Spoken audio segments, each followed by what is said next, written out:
Boa noite, gente. Boa noite. Boa noite, Thalita. Gente, boa noite. Vão me dando boa noite aí, dizendo se estão me ouvindo bem, estão me vendo. Está tudo ok. Tema da live: educação de filhos. Chamei a psicóloga para falar com a gente. Psicóloga de confiança, né, gente? Não é qualquer psicóloga não, tá? Tema da live: educação de filhos. Deixa eu ver se eu consigo colocar aqui. Educação de filhos. E daí, como é que eu faço, gente, para fixar o trem? Eu só não consigo fixar isso aqui. Eu só não sei como é que fixa a que eu enviei, mas o tema é educação de filhos. Eu vou chamar a Lélia. A Lélia é psicóloga, tá, gente? Uma boa psicóloga, não é qualquer psicóloga, tá? Ela tá falando com a gente, ela vai estar partilhando um pouquinho, né? Da vivência dela aí, ela trabalha com família. E eu vou estar chamando ela para falar aqui com a gente. Boa noite quem já tá aí. Vão entrando. Já tô chamando a Lélia. Agora. Tá tudo bem com vocês aí? Imagem, som, né? Oh, boa Oi, noite. boa noite, tudo bem, Tatiane? Tudo jóia? Tudo É? jóia. Já tava falando pro pessoal aqui, dando um pouco aí Dos do recados. gabarito aí, eu dizendo, ó, chamei uma psicóloga, não é qualquer psicólogo, vocês não precisam ficar assustados, porque hoje em dia o povo tem medo de psicólogo, né? É, exatamente. E com razão, né? Com razão. E com razão, tem uns psicólogos que saem meio fora da casinha, não tem? Eu citei, tá cheio. Então, Lélia, Ah, antes de tudo, muito obrigada por ter aceitado o meu convite. Estou feliz, já tem tempo que eu queria fazer essa live com você, estava só procurando a oportunidade. que bom que chegou, né? E sempre vejo seus posts, sempre dou uma Ah, passadinha lá, dou uma olhada, acho muito bacana o trabalho que você faz. legal. E eu queria que você sim, se apresentasse, eu acho que a maioria do meu público não te conhece. É, né?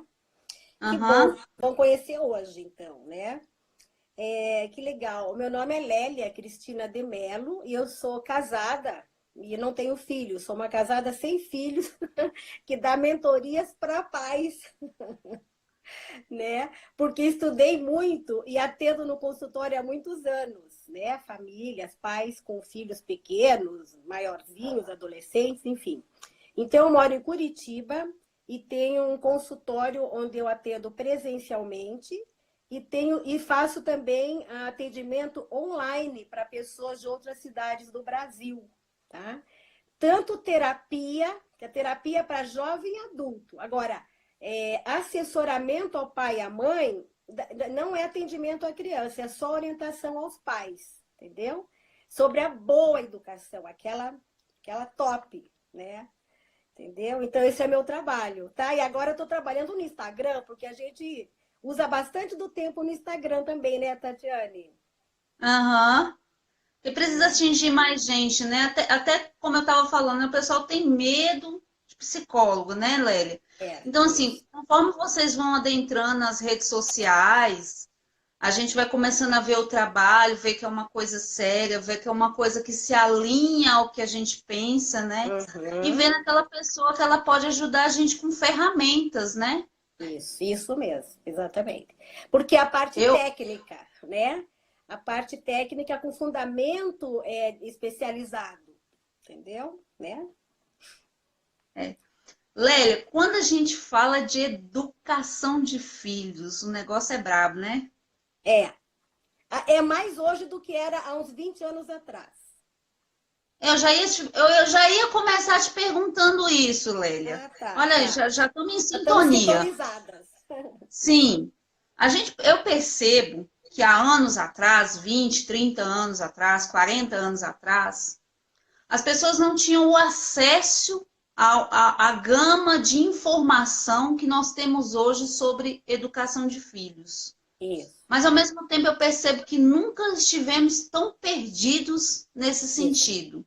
isso. É como se nossos pais, não, muitos deles não sabiam ler, não tinham acesso a livros, não tinham acesso à internet, não tinham um Google que respondia, Uhum. mas a direção deles era bem mais firme, mais certeira que a nossa. Hoje a É, gente parece que tem gente que fica atirando para tudo quanto é lado, né? isso, é. Então, assim, eu queria falar, a primeira pergunta, tem muita gente perdida? Como é que você tá vendo isso no consultório? Tá. Então, resposta: tem muita gente perdida.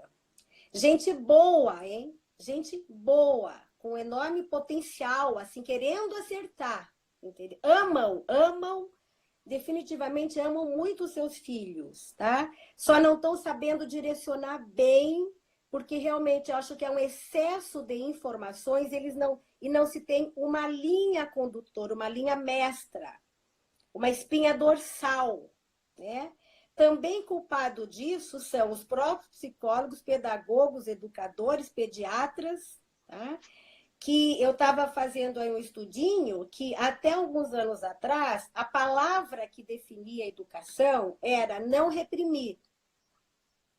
Não sei se você lembra, se você era criança, eu sou mais velha do que você. Não reprimir, não tem que deixar a criança, não pode reprimir a criança, tá.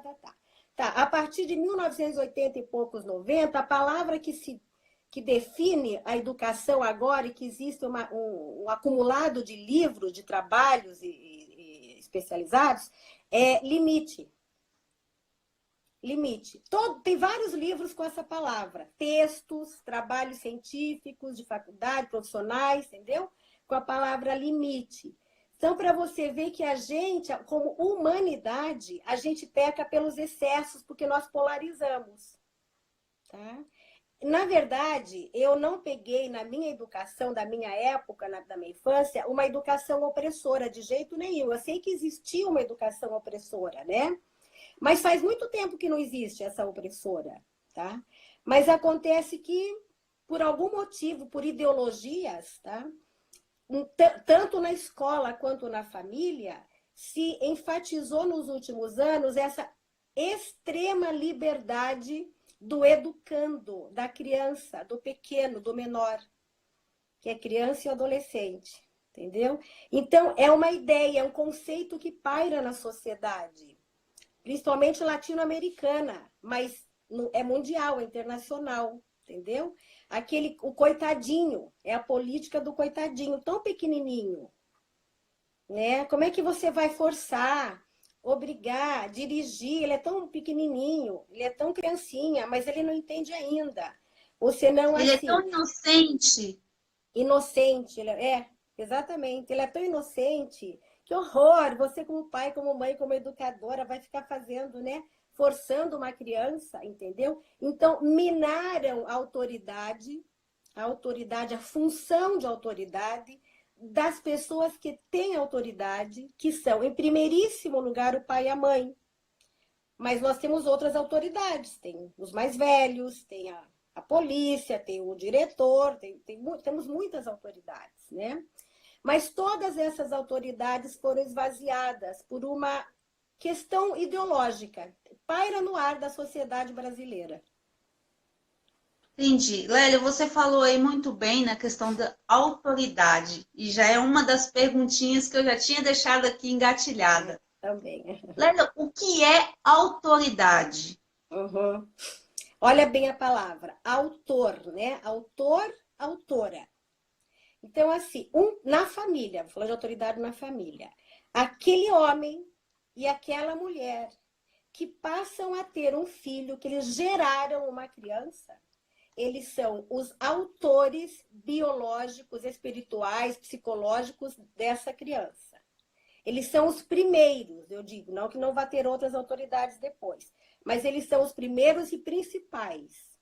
A autoridade é aquele que tem a responsabilidade de levar uma prole, não só de gerar, a prole, mas de criar maximamente bem a prole. Tá? Então, para isso, o pai e a mãe têm que ter o que de fundamental? Uma certa força interior. A autoridade tem que ser forte. Não é dominadora, tá? Ela não apaga, não elimina a personalidade do filho, mas ela conduz. A autoridade é aquela figura, no caso do pai e da mãe, que dirigem, que levam os filhos para o quê? No ideal, para o caminho do melhor, o caminho do bem. Então, eu digo o seguinte, porque como está se falando muito autoridade, está se ligando a autoridade com regra, com normas na casa, com obediência, eu quero ampliar um pouco isso, pelo que eu tenho visto, Tatiane, que é o seguinte, a regra, ela tem que ter, só que ela não é a máxima da educação. A máxima da educação é que um pai e uma mãe queiram criar meninos e meninas para a excelência humana. Meninos e meninas maximamente virtuosos. O máximo que der, não dá. Enquanto a gente viver na Terra, nós somos imperfeitos, né? Mas o máximo, entendeu? Então, esse desejo do pai e da mãe, que é um caráter finalista. É uma educação assim, nossa, eu estou ensinando a escovar o dente, eu estou ensinando a comer sem derramar, andar de bicicleta, fazer a primeira liçãozinha. Eu estou ensinando um homem, um futuro homem, um cidadão. Então, essa mãe, inclusive, não pode se chatear e achar enfadonho todos os acontecimentos com a infância, todos os ensinamentos, aquele cotidiano, né, que parece às vezes assim, nossa, exaustivo, repetitivo. É isso que vai criar esse grande homem, essa grande mulher. Essa junção de pequenas atitudes, entendeu? Do pai e da mãe. É muito grandioso, na verdade, entendeu? Então, respondendo, voltando à pergunta, a autoridade é autor. E o autor conduz. O autor não assiste. O que eu vejo hoje é pais assistindo. Nossa, mas olha, eu vejo pais reclamando dos filhos para outras pessoas. Aí, outro dia eu ouvi, eu falei, nossa, mas parece que ela é irmã, era mãe. Entendeu? Porque estavam assim, nivelados, né? E, o que não dá. Isso realmente põe a perder toda a construção da pessoa, né? Da criança e do adolescente, entendeu? Nossa, você falou muito bem aí. Hoje eu li um trecho do Venerável Futushim, não sei se você conhece. E ele Sim. falava, eu estava lendo um trecho justamente falando de autoridade, e ele falava num trecho que a autoridade não se resume à obediência, Isso, que foi o que você falou aí das regras, né? isso. Muitas vezes as pessoas pensam que um pai e uma mãe que são autoridade na vida dos filhos é porque ele falou e o filho É, obedece. E não é só isso, né, Lélia? É não, muito não. mais que isso. É muito mais. Uhum. Eu queria que você, assim, às vezes, a gente fala a palavra autoridade e certos pais e certas mães vão confundir com autoritarismo. Como que a Uhum. gente diferencia, Lélia, autoridade de autoritarismo? Tá. Então, a autoridade, o pai possui e ele tem uma convicção, uma certeza de que ele é o responsável, isso está dentro dele, é interno. Tá? É um pensamento e um sentimento. Então, ele quando fala alguma coisa, um conceito que ele quer ensinar para os filhos, ele fala com autoria, com força, com determinação, mas sem desrespeito. Não é opressiva a verdadeira autoridade. Ela não é desrespeitosa para com os filhos. Tá? Ela considera a personalidade, a idade dos filhos, a sensibilidade. Já o autoritarismo, ele é frágil.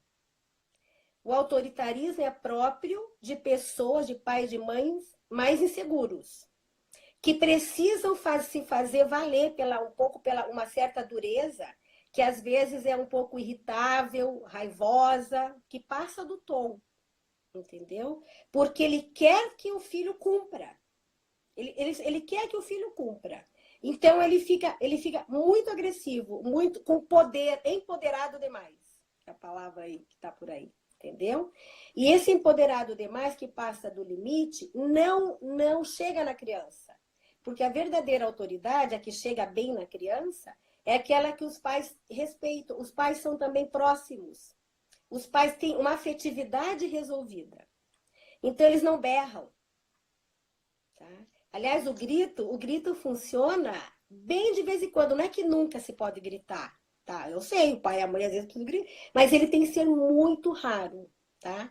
Mas o pai e a mãe com autoridade não berram, não usam palavras que firam a dignidade do filho. Tem pais que usam palavras, pais e mães devastadoras. Entendeu? Que eu digo que mata o filho, mata a autoestima do filho. Né? Então, esse não tem autoridade real. A autoridade real é o pai e a mãe com equilíbrio emocional. E moralmente, eles estão se sentindo assim, os responsáveis. Os donos, no melhor dos sentidos, daquelas vidas, né? Entendeu?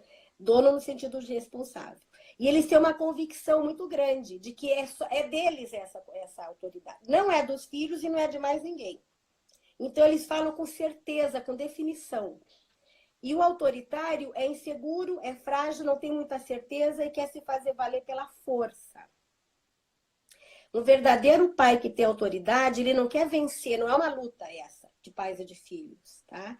Um pai ou mãe que tem autoridade, eles querem convencer. É bem diferente, convencer. Convencer naqueles conceitos bons que eles querem passar para os filhos, e eles desejam que os filhos façam o quê? Que os filhos imprimam uma adesão ao que eles falam. Essa é a verdadeira autoridade. É a autoridade do líder das empresas, que o outro faz o que eu quero que ele faça, mas ele faz aderindo, não por obediência cega, por obediência inteligente. Entendi, É bacana, né? entendi, é bem bacana. Eu li um post seu que você escrevia assim, que na educação, processo educativo, né, não basta apenas proibir.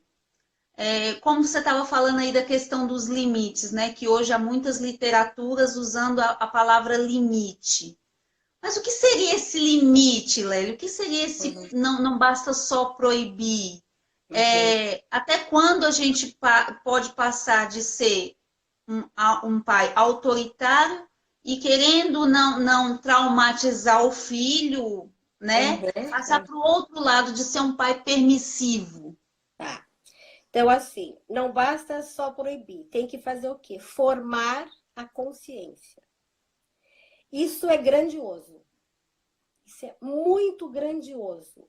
Um pai e uma mãe que estão uma equipe. Aliás, um pai e uma mãe são uma equipe. Tá? E os filhos são uma outra equipe, mas eles estão em sintonia.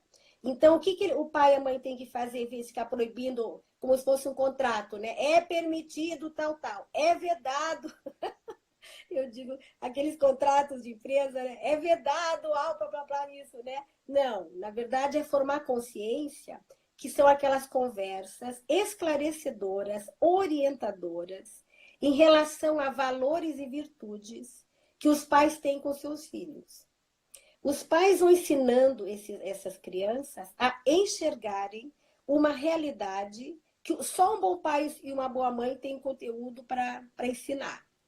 Né? Por exemplo, todos os acontecimentos que se vê aí na televisão sobre o bem e o mal, o falso e o verdadeiro, a mentira e a verdade, entendeu? Quais são as consequências da preguiça, ou da mentira, né? Ou da fofoca, entendeu? Então, essas conversas vão limando, assim, elas vão incluindo a criança no pensamento do pai, grandioso, né? De um pai que quer conquistar as crianças para a verdade. E se eventualmente ele vê um filho lá, o pai é observador, tá? Tem pai muito desligado, e mãe. Não, o filho está fazendo um ato bom. Ele está guardando as coisas do irmão, que normalmente não faz isso. Não, porque isso é dele, né? Ele que fez, eu arrumo o meu, né? Mas não, digamos que ele está arrumando, o irmão teve que sair correndo, ele está arrumando as coisas dele e as coisas do irmão. É uma generosidade. É um ato transcendente. O pai pega isso, já entendeu? E vai lá e elogia, e abraça, faz alguma coisa rápida, entendeu? Mas reconhece. esse reconhecimento, ele é um elemento pedagógico para a criança repetir. Qual filho que não quer que, nossa, recebeu um elogio do pai, um abraço, porque, né, fez alguma coisa boa, entendeu? Então, vai se formando a consciência da criança em relação ao bem e ao mal. Tá? Ao que o pai quer inserir, quer implantar na mente dos filhos e no coração, e aquilo que eles não querem implantar. Porque, por exemplo, pode ser que tenha na escola um colega extremamente agressivo, que bateu, machucou, feriu. Isso é motivo de conversa na família. Entendeu? Todas essas, algumas notícias que acabam que as crianças sabem, é motivo de conversa para formar a consciência moral, que é o certo e errado no final das contas. Entendi. E Lélia, quando fala assim que você está lendo muito na questão das literaturas sobre a questão do limite, a criança, ela pede mesmo esse limite ou a gente tem que ser mais de boa, mais laxo? Como é que é? A criança demanda o limite. Como dizia minha avó, você está pedindo para apanhar. Né? Eu pensava assim, não, mas eu não estou pedindo para eu não tava, como é que ela está falando isso, né? Mas enfim, você vai passar, a criança vai passando. Todas as crianças vão além, entendeu? Por quê? Porque a criança é regida pelo princípio do prazer. Tá? É muito prazer. Tudo que ela quer e pronto, acabou. Mas ela não entende. Né? Ela não entende o não. Mas ela quer, é imperioso. O desejo de uma criança é um império dentro dela. Entendeu? E aí esse embate, né, da criança, principalmente pequena, com os pais.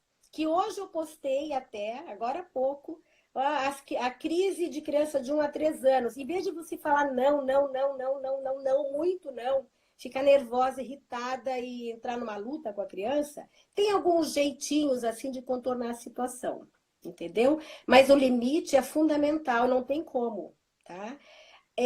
Por quê? Porque quanto menor a criança, menos ela entende. Ela quer fazer coisas que, inclusive, que são perigosas, né?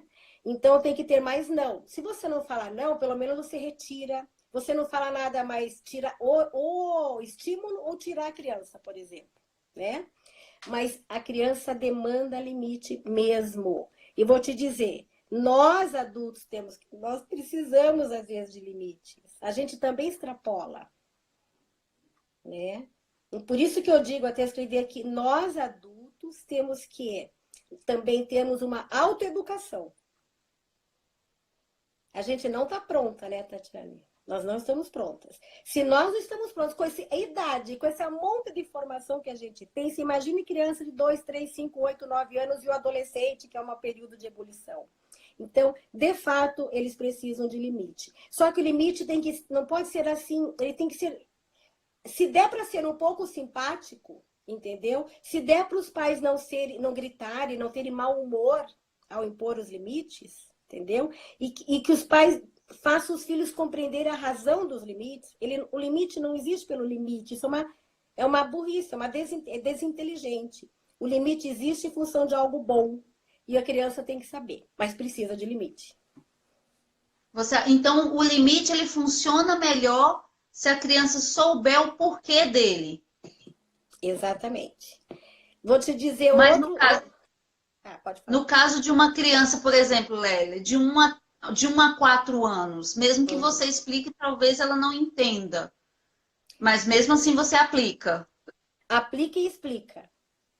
Aplica o limite e explica o motivo. Algo rudimentar fica na mente dela. Entendeu? É que nem você fala com o bebezinho, o bebê não está entendendo nada do que você fala. Zero. Mas você fala com o bebê. Então, ao explicar para as crianças de 1 a 4 anos o porquê do não, e eventualmente o porquê do sim, às vezes tem sim também na história, né?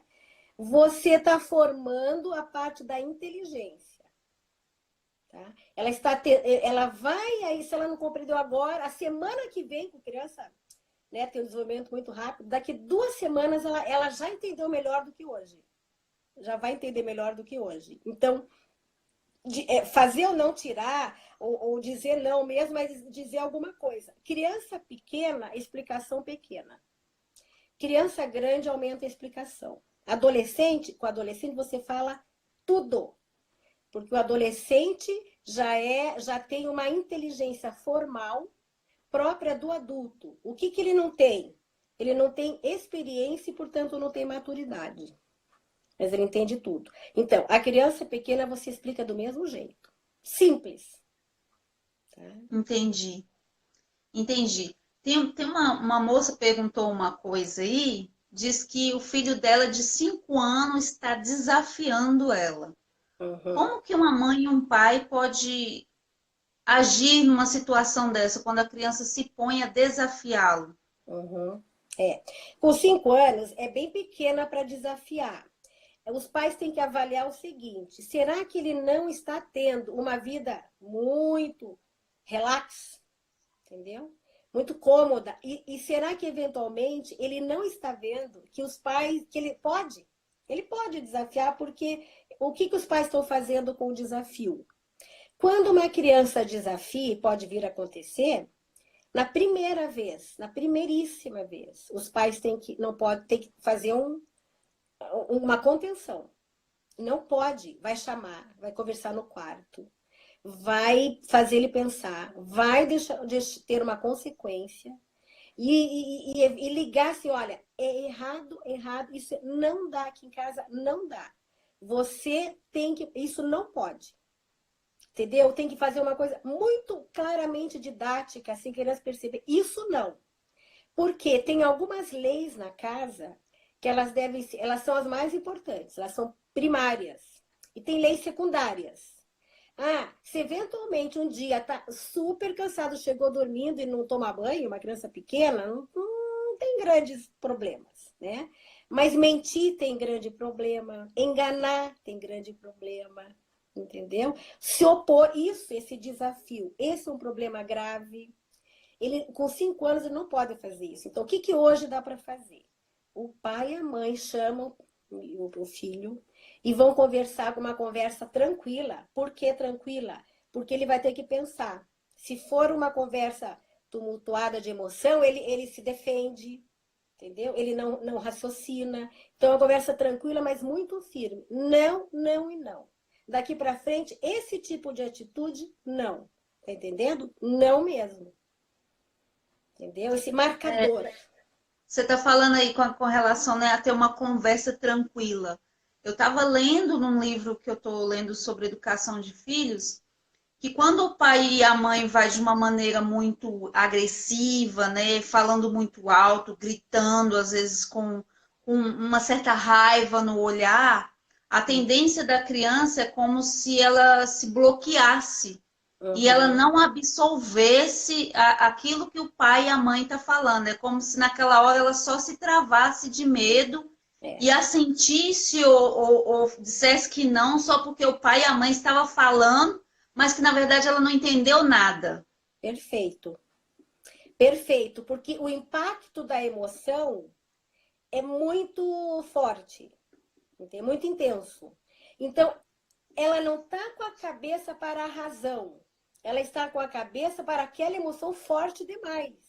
Então, ou ela tem que se defender, é uma, ter medo é outra. E algumas crianças têm raiva dos pais na hora, assim, entendeu? Todos sentimentos ruins, nocivos, que a mente se volta totalmente para aquele sentimento, porque ele é muito impactante.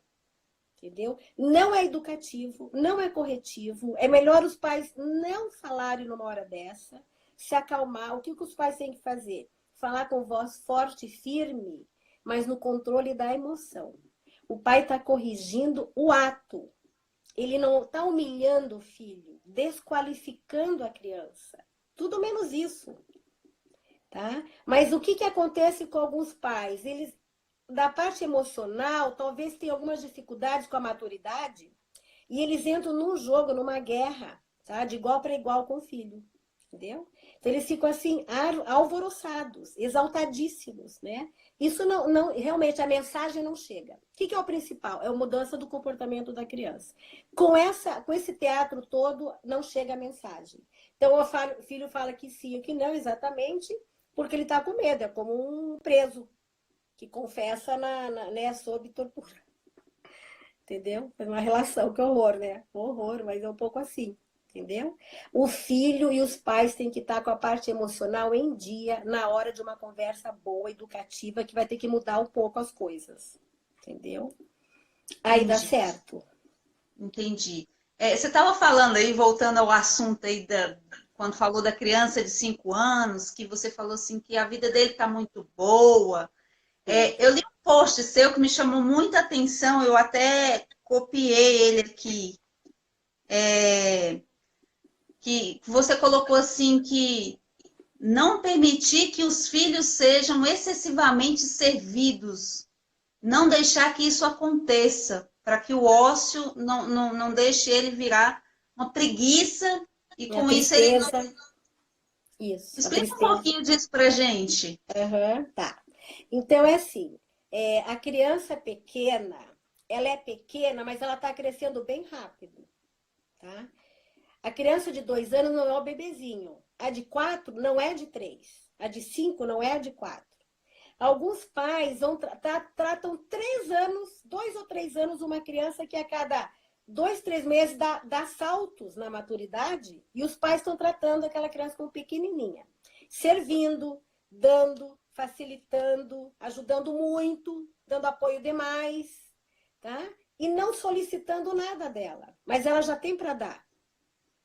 Por exemplo, uma criança de 3 anos pode ir lá dar um recado, levar uma roupa suja no cesto, essas ajudas, entendeu? Pode até dar uma opiniãozinha, né? O pai pode pedir para ver o pensamento dela, pode ajudar o irmão pequenininho de 1 ano, mas não, é só a mãe que faz. A mãe faz para todos, ou os dois, o pai e a mãe, entendeu? E essa criança, ela é servida, ela vai ficando obesa, tá? Obesa com aquele talento que está dentro dela que ela não põe em lugar nenhum, porque ela é muito mais competente do que os pais estão imaginando, entendeu? Isso vai virando o quê? Como ela é servida demais, ela não sai do egocentrismo. Não sai do egocentrismo. E aí vai cristalizando isso. Então ela vai solicitar, ela vai querer receber, viver recebendo. Ajuda para tudo. Entendeu? E daí ela vai ficar. A preguiça se instala, obviamente. A tristeza se instala porque ela é uma criança que não se supera. E criança adora que ela. Mãe, eu consegui. Você sabe, né? Eu fiz sozinha. Deu certo. Entendeu? Então, os pais têm que estar mais antenados, assim, entendeu? Que mesmo essa criança de primeira e segunda infância, 0 a 3, 3 a 6, é uma fase que dá para fazer coisas, pelo menos depois de 1 ano e meio, 2 anos. Depois de 2 anos, a criança pode ajudar também. E vai aumentando. Os pais têm que lembrar de ir aumentando, porque ela vai tendo mais capacidade, você entendeu? De compreender e de fazer, executar. Para quem? Eventualmente para ela, mas às vezes para os outros. Essa coisa de já iniciar a transcendência, fazer para os outros, pensar nos outros, é uma excelente ferramenta educativa. Tá? Porque depois não vai estar lá grandão, né, de pernas para o ar, querendo que o mundo venha servi-lo na bandeja. Daí as mães reclamam lá, 12 anos. Ele não vai 12 embora para... anos, mas 12 anos reclamando que não faz nada em casa, mas uma coisa que deveria ter começado com 3, com 2, a jogar a própria fraldinha no lixo do banheiro, por exemplo. Isso. Por exemplo, dar um recadinho, levar o negócio daqui para lá, juntar o lixo. É muita coisa. Aliás, tem um post aí no meu feed que tem alguns exemplos, no feed não cabe um monte de coisa, né? Mas tem alguns exemplos de o que fazer a criança de 3 anos, 4, 5, 6, acho que até 10. Entendi. Lélia, agora, entrando um pouquinho em outro assunto, muitas mães me mandam mensagens, aquele medo, né? Tem 2 filhos e vai vir mais um, ou eu tenho um e vai vir outro. Eu tenho medo de não dar atenção ao maior, né? E que o maior fique jogado de lado e não sei o quê. E me veio um post que você postou muito interessante, que eu fui lá ler, que eu falei, gente, essas mulheres deviam ler isso aqui. E eu vou ler ele para você. Eu queria que você discorresse um pouco sobre ele. Tá. que está escrito assim, ó, amar um filho não é grudar nele e também não é ser distante. O amor tem que ser sadio, forte, mas equilibrado, sensato, maduro. Isso. Eu acho que entra um pouco nisso, né? Quando nasce um bebê, o mais velho ele vai se incorporar ali àquela nova realidade, né? E que Ai, não é essa questão de ficar grudado no maior. é, exatamente. Olha, primeiro começa com o filho único, né? Tudo começa com um filho. Às vezes é gêmeos, mas a maioria é um filho só. E ele é tratado, é educado, tá ali com seus pais. Vem em seguida um irmão. É possível que sinta ciúmes e tenha alguma regressão? É possível. Não tem problema nenhum. Vai ajudar, vai ficar junto. Claro, a mãe vai dar uma atenção para o maior sozinho, vai tão em família, às vezes é o pai, tem que reciclar essas relações, alternar as relações familiares. De modo que ele não seja assim, nossa, 50% da atenção que era minha está com outro, se não mais, né? Só dá um jeitinho, mas isso vai passar. O que um filho mais velho ganha com o nascimento de irmãos mais novos não está no gibi, não está escrito. Ganha muito, né? Ganha companhia, ganha que vão trocar informações depois, ganha amizade, ganha comprometimento, ganha até vida adulta. E esse filho mais velho amadurece. Tá? Por que ele amadurece? Porque não vai ser o filhinho da mamãe. Ele vai ser obrigado, mas é naturalíssimo, natural, uma criança dividir a atenção com a outra. Engraçado que isso nem se falava um tempo atrás. Era a família que ia nascendo irmão. Era Entendeu? normal. Normal. Deixa sofrer um A pouquinho. minha avó não ficava pensando o que o filho mais velho ia pensar, ia sentir quando viesse o outro filho. Sim, ninguém nem pensava nisso. E também as crianças acho que brincavam mais, iam mais para fora. As mães não grudavam tanto, porque não sei o que é que as mães tinham mais a fazer, isso era tudo mais difícil, né? Mais manual e tudo mais, eu não sei. Mas isso nunca na humanidade trouxe prejuízos, entendeu? Muito pelo contrário, hoje, o que é muito mais nefasto é, por exemplo, dois filhos únicos que a gente fala. Às vezes até um casal não tem, né, que tem só um, tem dois, mas são dois únicos. Poupados, que vão ficar frágeis, dependentes, vão sofrer mais, a vida vai ser dura para eles, entendeu? Porque são extremamente competitivos. Tem muitos família de dois irmãos que competem demasiadamente. E os pais dão tudo para um e dão tudo para o outro por causa dos ciúmes. Por isso que eu digo que são dois filhos únicos. Isso sim é problemático. Isso é problemático, porque eles não crescem, não amadurecem, não se fortalecem. Agora, ter os irmãozinhos menores assim, olha, o que eu vi, eu tenho amigas que têm 5, 6, 8 filhos, e eu vejo todos os dias. Aquela de 10 que pega, vai ajudar, a mãe nem pede. A necessidade está montada na família. Não precisa nem ficar em cima para fazer isso. A mãe, às vezes, de um, de dois filhos, tem que implorar, né? Para fazer um favorzinho. Essa mãe, ela não pede. Ela é uma mãe... E daí os filhos cresceram. Hoje eu digo, que mãe folgada que você é. Ela é folgada porque os filhos ajudam muito. Entendeu? E aí ninguém ficou ninguém porque nasceu mais um, daí eu vou ter menos coisa. Tanto é, eu vejo no consultório, olha só. As crianças querem irmão, com 3 anos, 4 anos, 5 querem irmão. Chega em 8 anos, elas não querem mais irmão, por exemplo. Não querem dividir, porque o quarto é dela, deve ter que comprar coisa para o irmão, entendeu? Cristaliza o egoísmo. Dos anos que ficou sendo atendida, né, recebendo demais, entendeu? Daí já complica a coisa. Então, é muito mais saudável ter irmão. As Muito crianças mais. todas amadurecem. E quanto mais nova ter irmãos, melhor. Então, pelo que você falou aí, né? Porque a partir de uma certa idade, a criança já entende o que é meu e o que eu posso ter só para mim, né? Sim, exatamente. É o meu, o eu, entendeu? Eu não quero, eu vou perder não sei o quê. Aí, onde que vai ser o meu quarto e as minhas coisas? Eu não quero que ele pegue as minhas coisas. entendeu? Sim, daí se instalou. E aí, criança pequena não tem essa dimensão, não faz esse cálculo. Né? Entendi. Lélia, e passando um pouquinho assim, quando você estava falando aí da questão da conversa tranquila com a criança, né, do modo de falar com a criança, a questão dos temperamentos, Lélia. Não vamos entrar a fundo, mas dá uma pincelada aí pra gente. Isso muda mesmo? Isso influi na educação? Eu falar com uma coisa com a criança sanguínea, como é isso? Olha, eu particularmente, como psicóloga, vejo que está se passando do limite de ficar falando demais de temperamento. Tá pausando o teu vídeo. Tá Não pausando? sei se... tá meio assim. Você tá me ouvindo? Tô te ouvindo. Peraí que eu vou mudar a conexão aqui, Tá. que daí eu acho que melhora.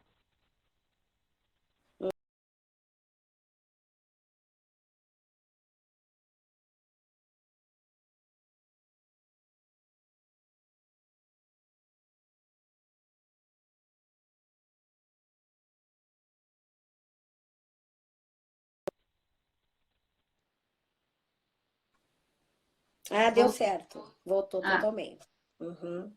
Tá. Ai, o que você perguntado mesmo? Não. sim, questão dos A temperamentos. temperamentos, tá. Então, é assim. Gente, temperamento ele é constitucional, é biológico, ele nasce com o bebê. Tanto nasce a cor do cabelo, o tamanho que a criança vai ser, os olhos, a face, isso é uma tendência, né? Nasce com o bebê essa parte genética. Temperamento também, tá? A criança não nasce zerada, nunca, nem o neném nasce zerado. Ele vem com essa tendência, tá? Tendência não é a coisa em si. E tudo que é herdado geneticamente é de, no máximo, 30%. Isso significa que tem 70% de ambiente, de educação, de aprendizagem. É muito e é bem poderoso o 70%. Né? Mas o temperamento tem. O que eu vejo é que a gente não precisa assim estar muito o tempo inteiro achando que temperamento é que define. Eu costumo dizer, escrevi um texto outro dia, de uma palestra assim, o temperamento inclina, mas não determina. Entendeu? Mas ele inclina. Lélia, sou colérica. Eu vou lutar a vida inteira até morrer, se eu morrer velhinha, com a minha irritação, às vezes, mas o lado eu tenho que me segurar, tenho que frear, mas eu sou ativa. Eu sou de projetos, eu faço as coisas, né? Ou eu e todos os coléricos, por exemplo, né? Mas isso tudo bem, você pode educar o filho levando em conta o temperamento. Mas, gente, eu vou dizer uma coisa: todo temperamento pode ser um bom cristão, todo temperamento pode ser virtuoso, a pessoa portadora de tal ou qual temperamento pode ser muito bem educada. Né? Inclusive, uma pessoa que é colérica, se ela luta, se ela combate o que é ruim dela, ela pode vir a ser parecida com uma sanguínea. Alegre, leve, assim, né? Entendeu? De tanto que luta, entendeu? Então, para filho pequeno, tudo bem, dá para você se moldar de acordo com o filho. O filho melancólico é muito frágil, ele é muito sensível. Tá? Você não pode tratar totalmente igual, mas é independente de temperamento. Toda a educação tem que ser personalizada. Tem que ser um pouco personalizada. As leis da casa são para todos. Mas o jeito de chegar em cada filho, entendeu? Tem que ter um quezinho, porque senão é em série, não é fábrica. Né? Não é objeto, entendeu? Mas então o temperamento inclina, não determina. Então é possível trabalhar muito tudo que é bom, que é bem, belo e verdadeiro, com todos os filhos que se tenha, com os 4 temperamentos na casa. Entendi. A educação Entendi, suplanta o temperamento. porque às vezes as pessoas pensam que temperamento é uma questão de muleta, né? Isso. Ah, não vou falar isso porque meu filho é melancólico. É, Ah, não vou fazer isso porque fulano é colérico. é, Então, acaba que vai usando os próprios temperamentos para, em vez de trabalhar a virtude, vai deixando aquilo virar é, um cacuete mesmo, né? Vai deixando isso. aquilo, como, É, como você fala, cristalizar na pessoa, né? é, Ela não desenvolve, não, isso. não vai adquirindo personalidade, né? E tudo.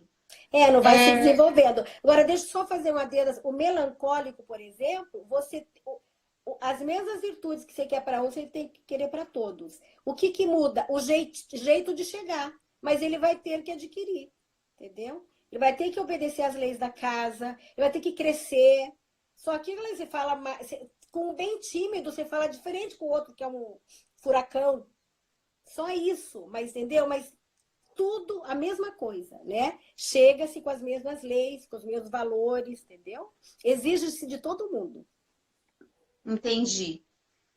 Tem um post que você escreveu que me chamou muita atenção e eu anotei ele aqui e falei, vou pedir para ela falar sobre isso. Você escreveu assim para a gente mudar, como é que fala? Virar a página, mudar o tom, parar de falar, eu quero que meus filhos sejam felizes, para Isso. falar, eu quero que meus filhos sejam Bom, bons. perfeito. É, bem isso. Porque até algum professor meu em alguma aula disse que antigamente se dizia, perguntava para os pais, o que você quer dos seus filhos? Eu quero que eles sejam pessoas de bem, se dizia. Depois, agora, ultimamente, o que você quer? Eu quero que seja feliz. É feliz para esses pais, meu Deus, feliz é tudo. É tudo, todo prazer, toda a satisfação, todo o gozo da vida. Isso que os pais querem. Não querem que ele se esforce muito, que ele se frustre, entendeu? Então, tá, isso não dá, né? E, ai, como é que foi mesmo que você falou? Desculpa, estava pensando em outra coisa. É, a frase que eu falei? De mudar a frase, eu quero que meus Ah, filhos é. sejam felizes, mudar a frase para eu quero que Para meus que filhos meus filhos sejam sejam bons. bons. Porque toda pessoa boa, de coração grande, magnânima e generosa, e que pensa mais nos outros, tem muito mais tendência a ter qualidade de vida do que a outra que não. Então, toda pessoa que, por exemplo, que faz voluntariado, que ajuda, que trabalha pensando em grupos mais frágeis, entendeu? Que precisam dele, é muito mais satisfeita. Tá? Fica menos doente, se fica doente, enfim, a doença termina logo, tem mais alegria de viver, mais satisfação, entendeu? É mais forte, por quê? Porque se dá. Quem se dá fica mais fortalecido. Essa pessoa forte que se dá é mais feliz, isso está comprovadíssimo. A Universidade de Harvard sempre, sabe, tem algumas pesquisas sobre isso. Agora, a criança muito servida, que aí eu quero que ela seja feliz, é aquela que os pais querem a felicidade, querem que o mundo, né, gira em torno dela, entendeu? Isso nunca foi. Essa criança, o desenvolvimento dela é muito precário. E ela não atinge o bem-estar, a plenitude, não atinge. E não se desenvolve na íntegra. Agora, aquele Entendi. que é bom, quero que meu filho seja bom. A em compensação vai ser feliz, você pode morrer em paz. Se um dia, quando essas mães forem velhinhas, estiverem lá, que forem morrer, e terem criado filhos bons, que estão pensando nos outros, fazendo coisas, não só pensando, não só se preocupando, mas pondo a mão na massa, né, numa realidade de algum lugar do planeta que precisem dele, a mãe pode morrer feliz. Ele atingiu a felicidade, plenitude. Ai, Né? que lindo. Chega, fiquei emocionada. Uhum. É, partindo disso, uma vez eu escutei de um padre, eu não sei se eu não lembro se eu li ou se eu escutei, mas a frase era a seguinte, que a gente, muitos pais, por terem passado uma infância mais difícil,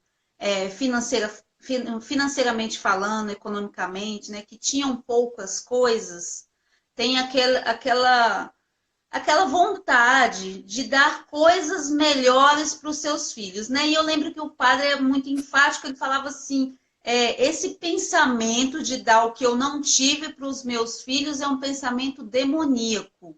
Isso, Hoje tem muito isso. isso, não tem, Leia? Muito, muito.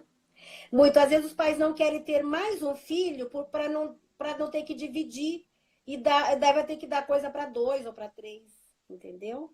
Mas, gente, assim, o que eles têm que dar de importante, dá para dar para 15. Tá? Não tem que dar coisa.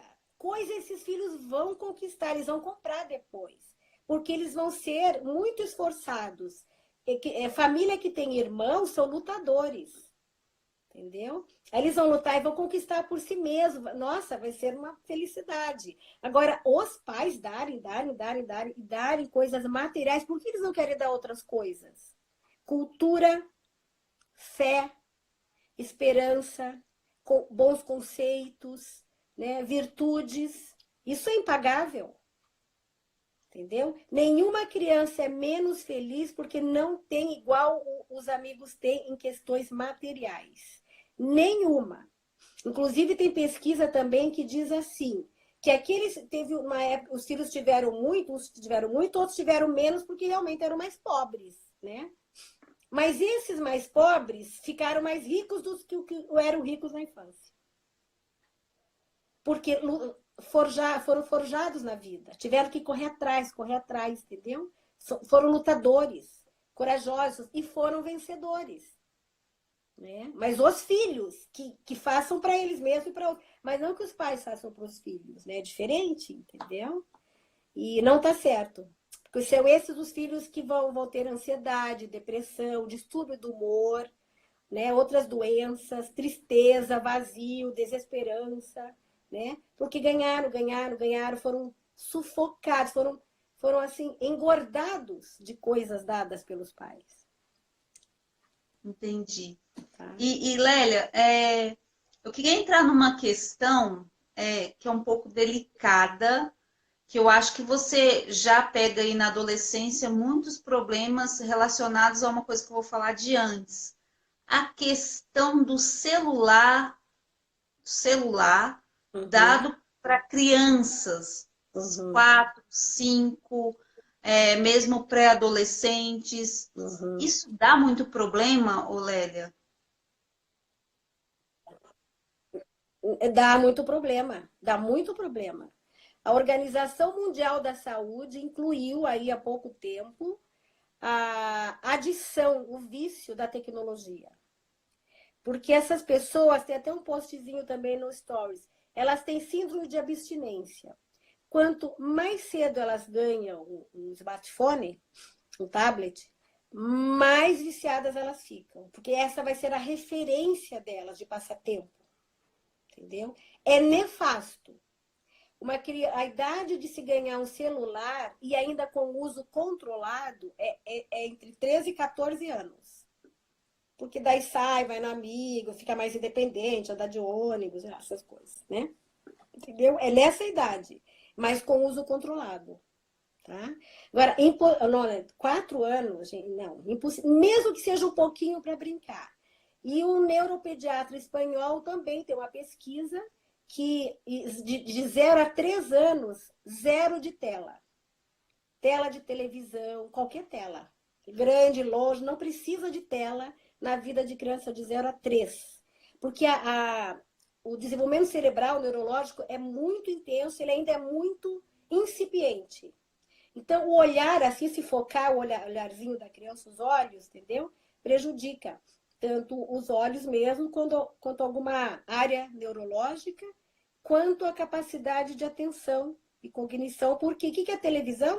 Eu, às vezes, quando eu estou morrendo de cansada, eu quero ver filme. Eu não quero pensar, não quero ler. Não sei você. Televisão é isso, tela. Tela é 0. Eu não, nossa, né? Não penso, não raciocínio, não julgo. Né? E é o descanso total, é a lerdeza da mente, qualquer tela. Entendeu? Nem pensar, tá? Para crianças tão pequenas assim. Eu até escrevi aqui uma coisa que eu queria falar, que já está na hora de terminar, que é assim... quando os pais mimar demais, dar coisas demais, facilitar demais, é um equívoco do amor dos pais. Não é que os pais não amem, mas eles estão equivocados no amor. E eu vou te dizer, esse mimo excessivo de querer dar muita coisa é, na verdade, pasme, um maltrato. É abusivo. Tá aleijando o filho mentalmente, emocionalmente, intelectualmente, entendeu? É abusivo facilitar demais, que é o que muito tem acontecido, entendeu? E aí ficam pessoas que não são pessoas, são um pouco estão muito infradotados. Poderiam ter, subir e ter um longo alcance na vida, um desenvolvimento muito pleno, mas ficam bem aquém. E a gente tem assistido por aí adultos assim. Já fruto de geração de pais, né, que concedem demasiadamente. É um equívoco.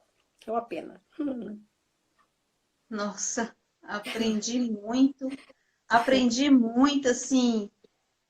Eu vou ter que te chamar outras vezes, né? Porque o assunto não dá pra gente matar o assunto Tá. numa live só, É. né? Mas assim, eu queria que você deixasse, a gente ainda tem aí uns 3 minutos, eu queria que você deixasse uma mensagem final, justamente pegando os problemas que você já pega aí na questão da adolescência, Uhum. sabe? O que os pais podem se precaver, se prevenir nesse convívio, nessa educação, para que não chegue essas bombas hoje que chegam na sua mão na adolescência. Uhum. Primeiro que os pais têm que fazer isso que nós falamos com os filhos pequenininhos. Graças aos que têm filhos pequenininhos, que bom, ainda dá bastante tempo. Mas digamos que tem alguém que tem filho na adolescência e que não construiu isso, né? Ele ainda tem salvação. Porque, gente, toda pessoa humana é reabilitável. Se é reabilitável com 55, imagine com 12, com 15. É uma fase complexa, mas ele é uma pessoa. O adolescente é sensível, ele é muito sensível, ele é agressivo, mas porque ele é sensível. Ele está numa fase de turbulência, ele é vulnerável. Mas ele é aquele que gosta da justiça, é aquele que levanta algumas bandeiras. E um pai e uma mãe, gente, ninguém tira o poder que o pai e a mãe têm. Ninguém tira. Não tem presidente, diretor que tira o poder que tem um pai e uma mãe diante de um filho. Se o filho vê que os pais estão de fato preocupados e querendo recomeçar uma vida educacional, porque falharam em algumas coisas, o filho vai compreender. Basta ter a afetividade em dia, a sinceridade do pai e da mãe. O filho não resiste. Ele não resiste. O pai não pode bater de frente, é brigar com o erro dele. Que aqueles pais se dizem assim, onde foi que eu errei? Errou, já errou. Paciência. O que é que você pode fazer daqui para frente? E sobre o adolescente, o que é que ele pode fazer daquilo que fizeram dele? Porque não foi desamor, foi equívoco dos pais.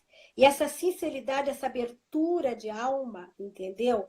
Desconcerta o adolescente. Ele vai ceder, ele vai aderir à proposta dos pais dele se melhorar. Tenho esperança.